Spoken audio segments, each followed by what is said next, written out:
we dig the instep of the trail foot in, the right foot. What's nice is you can actually set the brace for yourself. So it takes away the lateral movement that gives you the doorstop that I'm trying to create for you guys every time I bump the hips forward a little bit. Slow it down and get the handle moving in transition. To me, that's the big one.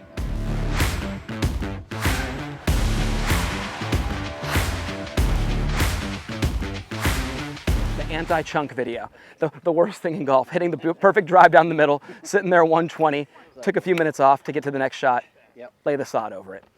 As my dad said, not farming, we gotta be golfing, right?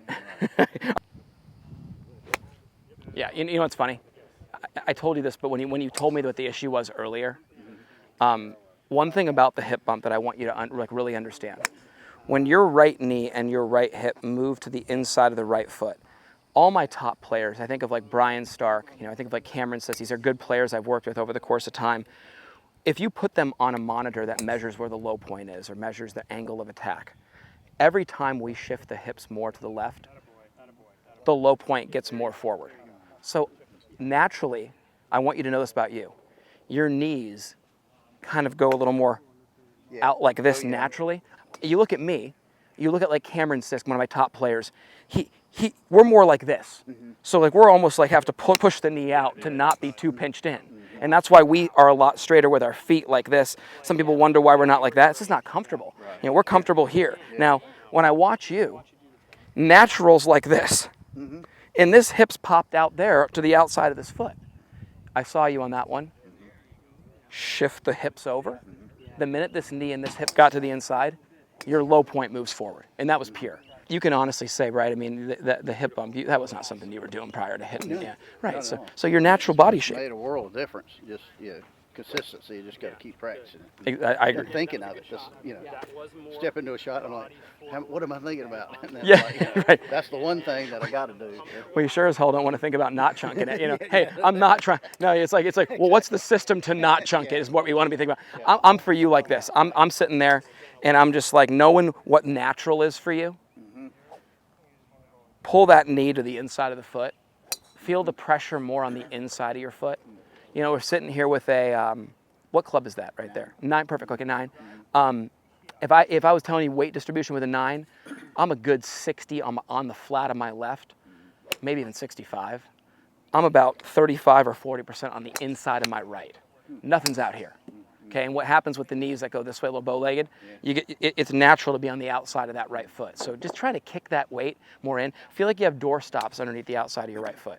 And that will help you with your low point. When you guys get into a bunker, it's a good thing for you to hear also, Jim, and great one for you, Greg. When you guys are in a fairway bunker, one of the coolest tips that I actually saw, I worked with a couple guys on the PGA Tour that we used to do this. And what we do in the fairway bunker, a lot of people shuffle in the sand. And they try to do that to get some balance, right? Well, here's the bummer about that. You're now lowering yourself an inch below the level of the surface.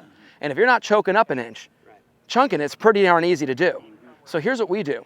We actually don't dig the feet in. We dig the instep of the trail foot in, the right foot for you guys, okay? Now think about it. If I dig the inside of that trail foot in, we'll be doing this on the course this afternoon, practice a few of these. What's nice is you can actually set the brace for yourself. So it takes away the lateral movement because the sand's at an angle that gives you the doorstop that I'm trying to create for you guys every time I bump the hips forward a little bit. I mean, essentially, you're just sticking a couple doorstops outside the right side there. That's what keeps this knee and that hip inside. Well, we were talking about the anti-chunk from 120. That's it. That's it right there. So you can do it with your setup. Bumping those hips moves the low point forward, okay? And that's really important. So let's keep at it. Let's just see a couple more of these. Just go through your process. Interesting though, because some people do have, their legs are out like this. Some people have them more like this. I'm more like this. Cam's more like this. Others are like this. And that person will have to fight a little bit more to get that pressure to the inside of the right foot for a right-handed golfer. Yeah, but see, those are ball first. Yeah, good. And so you just clip the ball first, divot later when you do those, And you got a good swing. I told you have a real nice swing. Just, rhythm is always the glue that holds the golf swing together. So the rhythm gets off. It's like, hey, you can try to do everything right and get fast rhythm and then nothing good happens, right? Yeah. But for you, slow it down. Hip bump, slow it down, and get the handle moving in transition. To me, that's the big one. I need to yes. on the range Yeah, and like, you know, that's why let me grab this from you real quick. That's why I do so many of these. I'm not even hitting the ball like this. I don't even have to hit the ball like this. Here, come over in front of me here. We got the, I don't want you to get clocked. Save you from the concussion. It is Richard's working on his transition. We're working on, hey, up to the top together, get the transition going with the handle first. Well, hey, if we just rip it up there with the hands, I don't care what you try to do in the downswing. It's not gonna work. So patience going back will help you. Patience going back will help you, and it'll help you not get the long.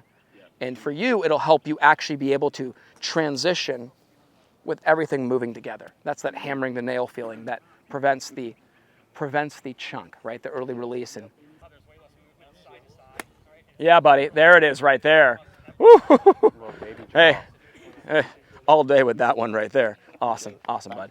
Hey, so let's recap real quick. If we are a little out of sequence and we get the handle moving, but it's not cut up to the body, that's the one you hit well that just stays out to the right side.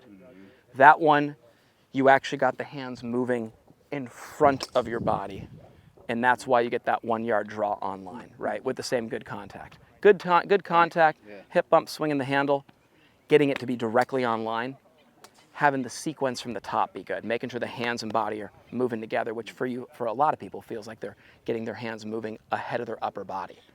Okay, awesome, bud. Awesome. Yep, no, it's good stuff, Richard. At Forzak Golf, we take a lot of pride in having developed some of the best and most consistent golf swings on the planet. We do this through simplicity. Our Full Swing Masterclass will take you on a step-by-step, easy-to-understand process on how to get your golf swing better than ever. Join the many before you who've utilized our Full Swing Masterclass to take their games to the next level and beyond.